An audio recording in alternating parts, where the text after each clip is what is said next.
नमस्कार दोस्तों, मैं हूं आपका होस्ट और आज हम आपको रूस के बारे में 20 जबरदस्त और डिटेल फैक्ट्स बताने जा रहे हैं। तो चलिए शुरू करते हैं। अरे भाई, रूस का नाम सुनते ही क्या आता है दिमाग में?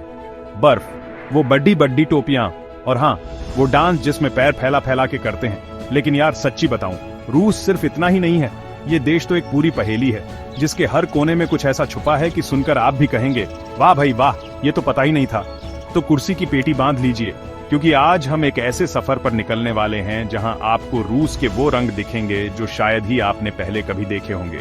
हम बात करेंगे इसके विशाल आकार की, इसकी ठिठुरती ठंड की, इसके स्पेस मिशन की और हाँ, कुछ ऐसी जगहों की भी जहां जाना हर किसी के बस की बात नहीं। सोचिए, एक ऐसा देश जो दो महाद्वीपों में फैला हो, जहां दुनिया की सबसे गहरी झील हो और जहां के जंगल इतने बड़े हों कि उनमें कई देश समा जाएं।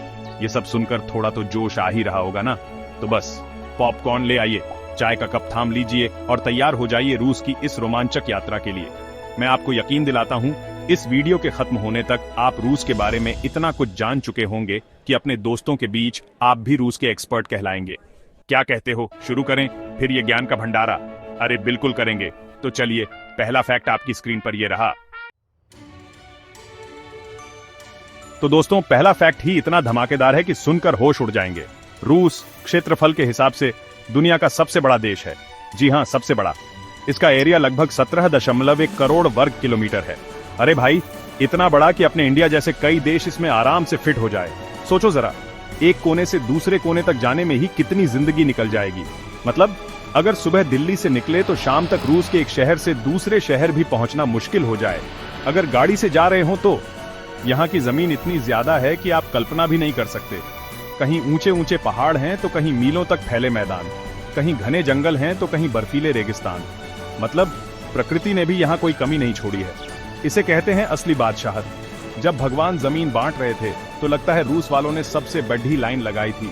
मजाक कर रहा हूं, लेकिन सच में इसका साइज ही अपने आप में एक अजूबा है। एक ही देश में इतने सारे टाइम जोन हैं कि एक हिस्से में सुबह हो रही होती है तो दूसरे में रात। है ना कमाल की बात? अब ये सुनिए, रूस सिर्फ बड़ा ही नहीं है, बल्कि ये अकेला ऐसा देश है जो दो महाद्वीपों में फैला हुआ है, एशिया और यूरोप। क्या बात है! मतलब एक ही देश में आपको एशिया का भी मजा मिलेगा और यूरोप का भी।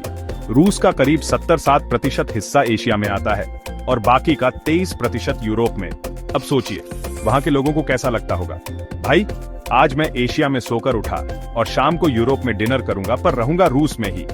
कमाल का कंफ्यूजन है, पर है बड्ढा दिलचस्प। ये जो यूराल पर्वत है ना, वो इन दोनों महाद्वीपों के बीच एक तरह की दीवार का काम करते हैं। एक तरफ एशियाई रूस, दूसरी तरफ यूरोपीय रूस। और मजे की बात यह है कि कल्चर में भी आपको ये फर्क देखने को मिल सकता है। यूरोपीय हिस्से में आपको मॉस्को और सेंट पीटर्सबर्ग जैसे शहर मिलेंगे, जहां यूरोपियन आर्किटेक्चर और लाइफस्टाइल की झलक दिखती है। वहीं एशियाई हिस्सा, जिसे साइबेरिया भी कहते हैं, अपनी अलग ही पहचान रखता है। मतलब एक टिकट में दो महाद्वीपों का सफर, और वो भी बिना वीजा बदले। वाह जी वाह! दोस्तों, अब जरा अपनी रजाई कंबल ठीक से पकड़ दिए लो, क्योंकि जिस जगह की बात मैं करने जा रहा हूं वहां का नाम सुनकर ही ठंड लगने लगती है। रूस में एक गांव है जिसका नाम है ओयमाकोन, और ये गांव दुनिया की सबसे ठंडी बसी हुई जगह मानी जाती है। जी हाँ, यहाँ लोग रहते भी हैं। यहाँ का न्यूनतम तापमान, मतलब सबसे कम टेम्परेचर, -67 डिग्री सेल्सियस रिकॉर्ड किया गया है। अरे बाप रे, -67! हमारे यहाँ तो 4-5 डिग्री में ही कुल्फी जम जाती है। वहां तो इंसान ही आइसक्रीम न बन जाए। सोचिए जरा, ऐसी जगह पर जिंदगी कैसी होती होगी। कहते हैं वहां गाड़ियों को बंद नहीं किया जाता, क्योंकि एक बार बंद हो गई तो दोबारा स्टार्ट ही नहीं होंगी। स्याही जम जाती है, चश्मे चेहरे पर चिपक जाते हैं, और अगर आपने बिना दस्तानों के किसी धातु को छू लिया तो बस हो गया काम। लोग कई लेयर कपी डीडे पहनते हैं, तब जाकर कहीं गुजारा होता है। मुझे तो सोचकर ही कंपी छूट रही है। सच में यहाँ रहने वाले लोग असली खिलाड़ी हैं बॉस, सलाम है उनको। चैप्टर 4, फैक्ट नंबर 4, अंतरिक्ष का पहला हीरो रूस से। अब जरा धरती से ऊपर उठते हैं और अंतरिक्ष की बातें करते हैं। क्या आपको पता है कि अंतरिक्ष में पहला इंसान भेजने वाला देश कौन सा था? अमेरिका? नहीं जी, वो था सोवियत यूनियन, यानी आज का रूस। जी हां, 12 अप्रैल 1961 को रूस ने यूरी गागरिन नाम के एक जांबाज को अंतरिक्ष में भेजकर इतिहास रच दिया था। सोचिए, वो पहला इंसान जिसने हमारी पृथ्वी को अंतरिक्ष से देखा। क्या नजारा रहा होगा यार। धरती गोल है ये तो हम पढ़ाते थे, पर उसने तो अपनी आंखों से देखा। उस समय तो पूरी दुनिया में हौदा लगी हुई थी कि कौन पहले अंतरिक्ष में पहुंचेगा, अमेरिका या सोवियत यूनियन। इसे स्पेस रेस कहते थे और इस रेस में सोवियत यूनियन ने बाजी मार ली। यूरी गागरिन का नाम इतिहास के पन्नों में सुनहरे अक्षरों में लिखा गया। वो सिर्फ 108 मिनट के लिए अंतरिक्ष में रहे, लेकिन उन 108 मिनटों ने दुनिया को दिखा दिया कि इंसान अगर ठान ले तो कुछ भी कर सकता है। ये रूस के लिए एक बहुत बड़ी उपलब्धि थी और पूरी दुनिया के लिए एक प्रेरणा। तो अगली बार जब आप आसमान में तारे देखें तो यूरी गागरिन को जरूर याद कीजिएगा। चैप्टर 5, फैक्ट नंबर 5, अंतरिक्ष में पहला घर, एमियर स्पेस स्टेशन। यूरी गागरिन को अंतरिक्ष में भेजने के बाद भी रूस रुका नहीं दोस्तों। उन्होंने अंतरिक्ष में एक और कमाल कर दिखाया। रूस ने ही दुनिया का पहला स्थायी स्पेस स्टेशन बनाया था, जिसका नाम था मियर। इसे 1986 में लॉन्च किया गया था। मीर का मतलब रूसी भाषा में होता है शांति या दुनिया। और सच में ये स्पेस स्टेशन कई सालों तक अंतरिक्ष में रिसर्च और एक्सपेरिमेंट्स का एक अहम अड्डा बना रहा। सोचिए, अंतरिक्ष में एक तैरता हुआ घर जहां एस्ट्रोनॉट्स महीनों तक रहते थे और काम करते थे। मीर स्पेस स्टेशन ने अंतरिक्ष विज्ञान में बहुत बड़ा योगदान दिया। यहाँ पर कई देशों के अंतरिक्ष यात्रियों ने काम किया और अनगिनत प्रयोग किए। इसने लगभग 15 साल तक पृथ्वी का चक्कर लगाया, जो अपने आप में एक रिकॉर्ड था उस समय। ये एक तरह से इंसानों का अंतरिक्ष में पहला परमानेंट एड्रेस बन गया था। बाद में भले ही इंटरनेशनल स्पेस स्टेशन आ गया, लेकिन मीर की अहमियत कम नहीं होती। उसने ही तो रास्ता दिखाया था कि इंसान अंतरिक्ष में लंबे समय तक कैसे रह सकता है। रूस की ये उपलब्धि भी अंतरिक्ष इतिहास में हमेशा याद रखी जाएगी। चैप्टर 6, फैक्ट नंबर 6, दुनिया का फेफडाइडा टाइगा फॉरेस्ट। अब जरा अंतरिक्ष से वापस धरती पर आते हैं और रूस के जंगलों की सैर करते हैं। दोस्तों, रूस में दुनिया का सबसे बड़ा वन क्षेत्र है, जिसे टाइगा फॉरेस्ट या बोरियल फॉरेस्ट भी कहते हैं। ये जंगल करीब 85 लाख वर्ग किलोमीटर में फैला हुआ है। अरे भाई, इतना बड़ा कि अपने पूरे भारत देश से भी दोगुने से ज्यादा। सोचिए कितना घना और विशाल होगा ये जंगल। इसे दुनिया का फेफड्डा भी कहा जाता है क्योंकि ये भारी मात्रा में ऑक्सीजन पैदा करता है। इस जंगल में आपको चीड़, देवदार और फर जैसे पेड़ मिलेंगे और ये इतना बड़ा है कि ये उत्तरी अमेरिका से लेकर यूरोप और एशिया तक फैला हुआ है, जिसका सबसे बड़ा हिस्सा रूस में है। यहाँ अनगिनत तरह के जानवर और पक्षी रहते हैं, जिनमें से कई तो ऐसे हैं जो और कहीं नहीं पाए जाते। ये जंगल सिर्फ रूस के लिए ही नहीं, बल्कि पूरी दुनिया के पर्यावरण के लिए बहुत जरूरी है। लेकिन हाँ, इतने बड़े जंगल में खो गए तो फिर मिलना बड़ा मुश्किल हो जाएगा बॉस। इसलिए जाना तो गाइड के साथ ही जाना। अच्छा, जब रूस की बात होती है तो एक जानवर का जिक्र जरूर आता है। कौन सा? अरे वही मोटा ताजा फर वाला भालू। जी हाँ, भालू को रूस की एक तरह से पहचान माना जाता है। आपको रूस की लोक कथाओं में, उनके पुराने खेलों में और यहाँ तक कि उनके प्रतीकों में भी भालू का किरदार खूब देखने को मिलेगा। जैसे हमारे यहाँ हाथी या बाघ को महत्व दिया जाता है, वैसे ही रूस में भालू का एक खास स्थान है। ये सिर्फ कहानियों तक ही सीमित नहीं है। रूस के जंगलों में असल में भी काफी भालू पाए जाते हैं, खासकर ब्राउन बेयर। वहाँ के लोग भालू को ताकत, हिम्मत और कभी कभी तो सीधेपन का भी प्रतीक मानते हैं। कुछ लोग तो मजाक में कहते हैं कि रूस में सड़कों पर भालू घूमते हैं। अब ये तो खैर मजाक की बात है, लेकिन ये दिखाता है कि भालू रूस की संस्कृति और पहचान से कितना जुड़ा हुआ है। तो अगली बार कोई रशियन कार्टून देखो या कोई कहानी पढ़ो तो ध्यान देना, शायद उसमें कोई प्यारा सा भालू जरूर होगा। दोस्तों, अब जो फैक्ट बताने जा रहा हूं वो थोड़ा डरावना है, लेकिन है बड़ा अनोखा। रूस ने अब तक का सबसे शक्तिशाली बम बनाया और टेस्ट किया था। इसका नाम था जार बोम्बा। ये एक हाइड्रोजन बम था और इसे 1961 में टेस्ट किया गया था। आप यकीन नहीं करेंगे, इसका विस्फोट लगभग 50 मेगाटन TNT के बराबर था। अरे भाई, हिरोशिमा पर जो बम गिरा था ये उससे हजारों गुना ज्यादा ताकतवर था। सोचकर ही रोंगटे खड़ेरे हो जाते हैं। कहते हैं कि जब ये बम फटा तो इसकी रोशनी 1000 किलोमीटर दूर तक दिखाई दी थी और इसकी शॉक वेव ने पृथ्वी के 3 चक्कर लगाए थे।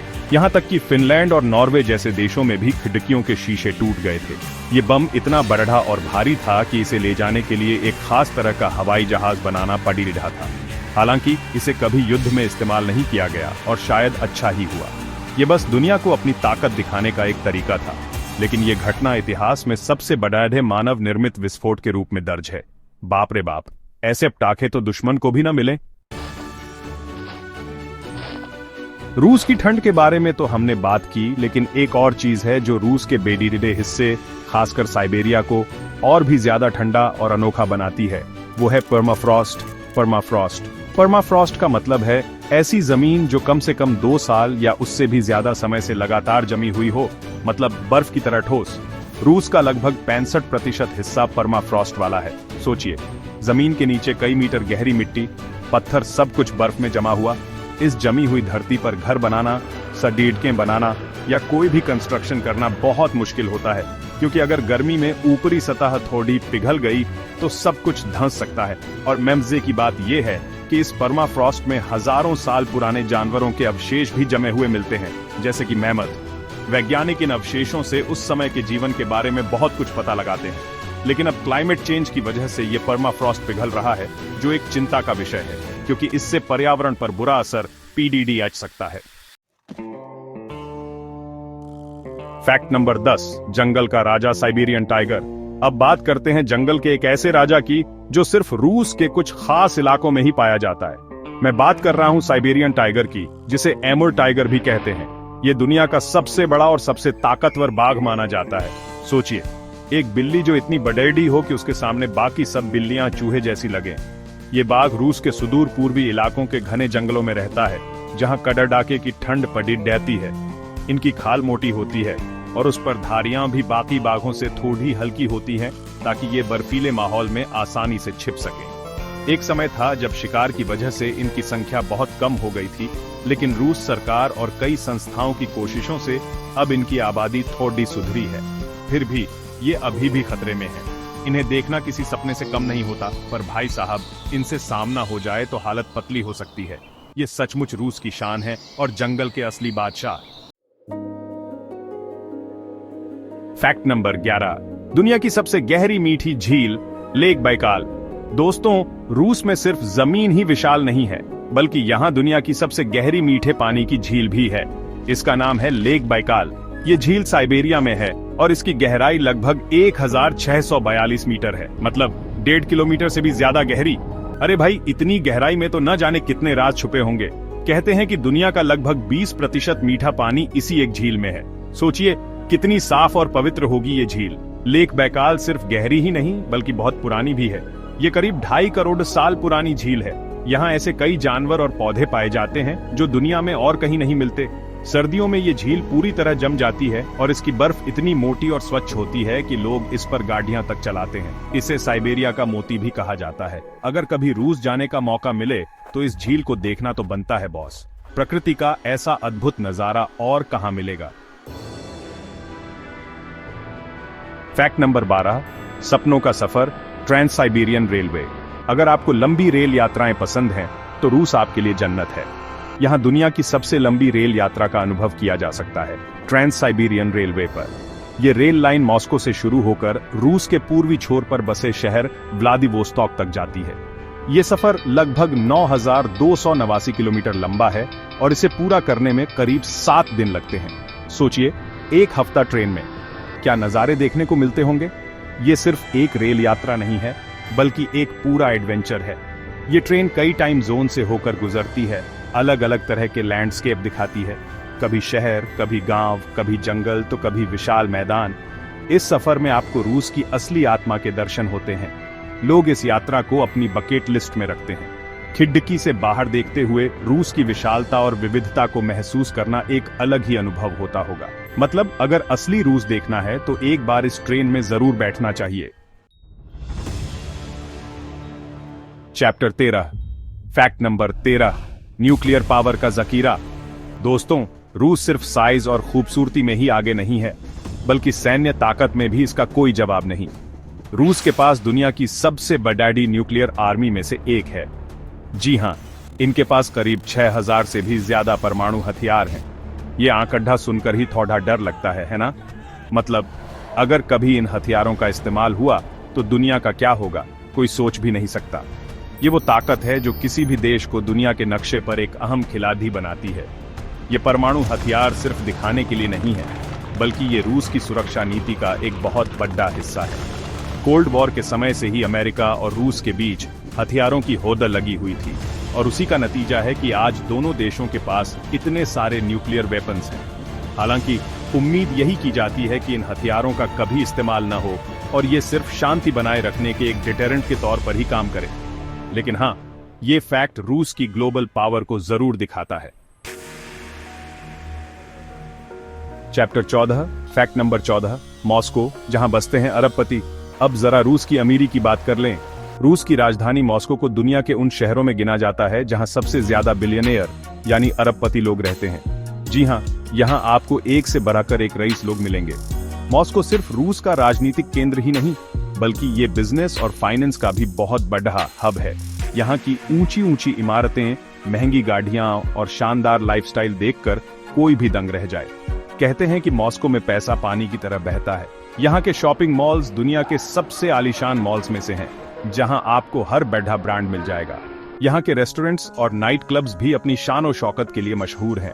हालांकि ये अमीरी कुछ ही लोगों तक सीमित है और आम लोगों की जिंदगी शायद इतनी ग्लैमरस ना हो। लेकिन हाँ, अगर दुनिया के सबसे अमीर शहरों की लिस्ट बनेगी तो मॉस्को का नाम उसमें जरूर ऊपर आएगा। इसे कहते हैं असली city ONF gold. Chapter 15, fact number 15, एक गुप्त शहर का राज, अर्जामास 16। दोस्तों, अब एक ऐसा फैक्ट जो किसी जासूसी फिल्म की कहानी जैसा लगता है। सोवियत यूनियन के जमाने में रूस के अंदर एक पूरा शहर ऐसा था जो दुनिया की नजरों से गुप्त रखा गया था। इसका नाम था अर्जामास 16, अर्जामस 16, जिसे बाद में सरोव के नाम से जाना गया। ये शहर नक्शों पर भी नहीं दिखाया जाता था और यहाँ रहने वाले लोगों की पहचान भी गुप्त रखी जाती थी। सोचिए, एक पूरा शहर जो किसी को पता ही ना हो। इस शहर को इतना गुप्त इसलिए रखा गया था क्योंकि यहीं पर सोवियत यूनियन ने अपने सबसे घातक न्यूक्लियर हथियार बनाए और उन पर रिसर्च की। ये शहर वैज्ञानिकों और इंजीनियरों का घर था जो देश के सबसे सीक्रेट प्रोजेक्ट्स पर काम करते थे। यहां तक कि इस शहर के चारों ओर कंटीले तार लगे होते थे और KDD सुरक्षा रहती थी। यहाँ के निवासियों को भी शहर से बाहर जाने की आसानी से इजाजत नहीं मिलती थी। ये शहर कोल्ड वॉर के दौर की जासूसी और सीक्रेसी का एक जीता जागता सबूत है। सच में रूस रहस्यों से भरा देश है। दोस्तों, रूस का इतिहास सिर्फ शान और शौकत का ही नहीं, बल्कि बहुत दुख और बलिदानों से भी भरा है।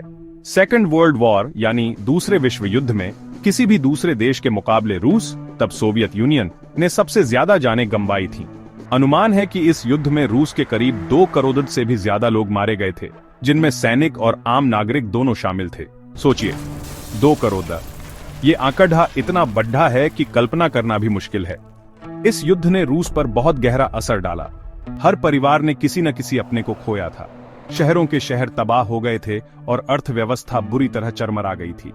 लेकिन रूसी लोगों ने जिस हिम्मत और जज्बे के साथ नाजी जर्मनी का सामना किया, वो काबिले तारीफ है। उन्होंने न सिर्फ अपने देश को बचाया, बल्कि हिटलर की हार में भी एक अहम भूमिका निभाई। रूस में आज भी सेकेंड वर्ल्ड वॉर को द ग्रेट पैट्रियोटिक वॉर कहा जाता है और शहीदों को बड़े सम्मान के साथ याद किया जाता है। ये इतिहास का एक ऐसा पन्ना है जिसे कभी भुलाया नहीं जा सकता। अब एक ऐसा फैक्ट जो शायद आपको हैरान कर दे। रूस को दुनिया के सबसे ज्यादा पढ़ने वाले देशों में से एक माना जाता है। जी हाँ, यहाँ के लोगों को किताबें पढ़ने का बहुत शौक है। आपको रूस में जगह जगह लाइब्रेरीज और बुक स्टोर्स मिल जाएंगे और लोग पब्लिक ट्रांसपोर्ट में भी अक्सर किताबें या अखबार पराचते हुए दिख जाते हैं। ये एक ऐसी आदत है जो आज के डिजिटल जमाने में भी वहाँ काफी हद तक जिंदा है। मॉस्को में स्थित रशियन स्टेट लाइब्रेरी दुनिया की सबसे बड़ी सार्वजनिक लाइब्रेरी में से एक है, जहां करोड़ों किताबें और दस्तावेज रखे हुए हैं। रूस के महान लेखक जैसे टॉल्स्टॉय, दोस्तोयेव्स्की, पुश्किन, इनकी रचनाएं आज भी पूरी दुनिया में पियाई ही जाती हैं। इससे पता चलता है कि रूस में ज्ञान और साहित्य को कितना महत्व दिया जाता है। तो अगर आप भी किताबों के शौकीन हैं, तो रूस आपके लिए किसी जन्नत से कम नहीं होगा। यहाँ आपको पढ़ने के लिए इतना कुछ मिलेगा कि पढ़ते पढ़ते उम्र निकल जाएगी। फैक्ट नंबर 18, आग और बर्फ का संगम, कमचत्का पेनिनसुला। रूस में एक ऐसी जगह भी है जहां आग और बर्फ का अनोखा संगम देखने को मिलता है। मैं बात कर रहा हूं कमचत्का पेनिनसुला, कामचटका प्रायद्वीप की। ये रूस के सुदूर पूर्व में स्थित है और यहाँ करीब 160 ज्वालामुखी हैं, जिनमें से कई तो अभी भी सक्रिय हैं। सोचिए, एक तरफ बर्फीले पहाड़ा और दूसरी तरफ धधकते हुए ज्वालामुखी, क्या नजारा होता होगा। इसे land of fire and ice भी कहा जाता है। ये जगह अपनी अद्भुत प्राकृतिक सुंदरता, गीजर, गर्म पानी के झरने और अनोखे वन्य जीवन के लिए मशहूर है। यहाँ आपको भालू, बर्फीली लोमड़ियां और कई तरह के समुद्री जीव देखने को मिल सकते हैं। कामचटका यूनेस्को की वर्ल्ड हेरिटेज साइट्स में भी शामिल है। यहाँ पहुंचना थोड़ा मुश्किल है और यहाँ की जिंदगी भी काफी एडवेंचरस है, लेकिन जो लोग प्रकृति के दीवाने हैं उनके लिए ये जगह किसी सपने से कम नहीं। एक ही जगह पर धरती की दो सबसे ताकतवर शक्तियां, ज्वालामुखी और बर्फ, एक साथ देखना वाकई में एक अविस्मरणीय अनुभव होगा। फैक्ट नंबर 19, क्रेमलिन किला भी सरकार भी। जब भी रूस या मॉस्को का नाम आता है तो एक तस्वीर आंखों के सामने जरूर आती है, लाल दीवारों वाला क्रेमलिन। लेकिन क्या आप जानते हैं कि क्रेमलिन सिर्फ एक किला या महल नहीं है, बल्कि यह रूस की सरकार का केंद्र भी है। जी हां, मॉस्को में स्थित क्रेमलिन एक बहुत बड़ा कॉम्प्लेक्स है, जिसके अंदर कई चर्च, महल, म्यूजियम और सबसे जरूरी रूस के राष्ट्रपति का आधिकारिक निवास और सरकारी दफ्तर भी शामिल हैं। क्रेमलिन शब्द का मतलब ही होता है शहर के अंदर का किला। ये रूस की राजनीतिक शक्ति का प्रतीक है और सदियों से रूस के इतिहास का गवाह रहा है। इसकी दीवारें और टावर बहुत शानदार हैं और रात में जब इन पर रोशनी पड़ती है तो ये और भी खूबसूरत लगते हैं। रेड स्क्वायर के ठीक बगल में स्थित क्रेमलिन दुनिया भर के टूरिस्ट्स के लिए एक बड़ी आकर्षण है। ये सिर्फ एक इमारत नहीं, बल्कि रूस की आत्मा का एक हिस्सा है, जहां से पूरे देश की किस्मत लिखी जाती है। फैक्ट नंबर 20, केजीबी दुनिया की सबसे खतरनाक जासूस एजेंसी। और अब आखिरी फैक्ट जो रूस की एक और पहचान से जुड़ा है, जासूसी। सोवियत यूनियन के दौर में केजीबी को दुनिया की सबसे खतरनाक और शक्तिशाली जासूसी एजेंसियों में से एक माना जाता था। केजीबी का नाम सुनते ही लोगों के मन में डर और रहस्य की भावना आ जाती थी। इस एजेंसी का नेटवर्क पूरी दुनिया में फैला हुआ था और इसके जासूस हर जगह मौजूद रहते थे, खुफिया जानकारी इकट्ठा करते थे और अपने देश के हितों की रक्षा करते थे।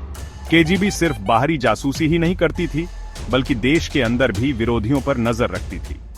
कोल्ड वॉर के समय में अमेरिका की सीआईए और रूस की केजीबी के बीच एक अघोषित जंग चलती रहती थी, जिसमें दोनों एक दूसरे को मात देने की कोशिश करते थे। केजीबी की कहानियां आज भी फिल्मों और किताबों का हिस्सा बनती हैं। हालांकि सोवियत यूनियन के टूटने के बाद केजीबी को भी भंग कर दिया गया और उसकी जगह नई एजेंसियां आ गईं। लेकिन केजीबी का नाम आज भी जासूसी की दुनिया में एक लेजेंड की तरह लिया जाता है। तो दोस्तों, ये थे रूस के बारे में 20 जबरदस्त और डिटेल फैक्ट्स। उम्मीद है आपको ये सफर पसंद आया होगा और रूस के बारे में कुछ नया और दिलचस्प जानने को मिला होगा। देखा, मैंने कहा था ना, रूस सिर्फ बर्फ और बड्डी टोपियों वाला देश नहीं है। यहाँ इतिहास है, विज्ञान है, प्रकृति के अद्भुत नजारे हैं और हाँ, थोड़ी सी मिस्ट्री भी है। सच कहूं तो रूस इतना बड़ा और इतना विविध है कि इसके बारे में जितनी बातें की जाएं, कम है। हर फैक्ट अपने आप में एक पूरी कहानी कहता है। हमने इसके विशाल आकार से लेकर इसकी गहरी झील तक, इसके स्पेस मिशन से लेकर इसके गुप्त शहरों तक और इसके शक्तिशाली बम से लेकर इसके प्यारे भालुओं तक हर पहलू को छूने की कोशिश की। मुझे तो ये सब बताते हुए बड़ा मजा आया और मैं आशा करता हूं कि आपको भी सुनने में उतना ही मजा आया होगा। रूस वाकई में एक ऐसा देश है जो आपको हर कदम पर हैरान कर सकता है। इसकी हर गली, हर शहर, हर जंगल की अपनी एक अलग दास्तान है जो खोजे जाने का इंतजार कर रही है। तो दोस्तों, अगर आपको ये वीडियो पसंद आया हो तो लाइक और सब्सक्राइब करना ना भूलें और हाँ, कमेंट करके जरूर बताइएगा कि आपको कौन सा फैक्ट सबसे ज्यादा चौंकाने वाला लगा या आप रूस के बारे में और क्या जानना चाहते हैं। आपके कमेंट्स पढ़कर मुझे बहुत अच्छा लगता है। अगली बार फिर मिलेंगे एक और रोमांचक टॉपिक के साथ। तब तक के लिए अपना ख्याल रखिए। धन्यवाद।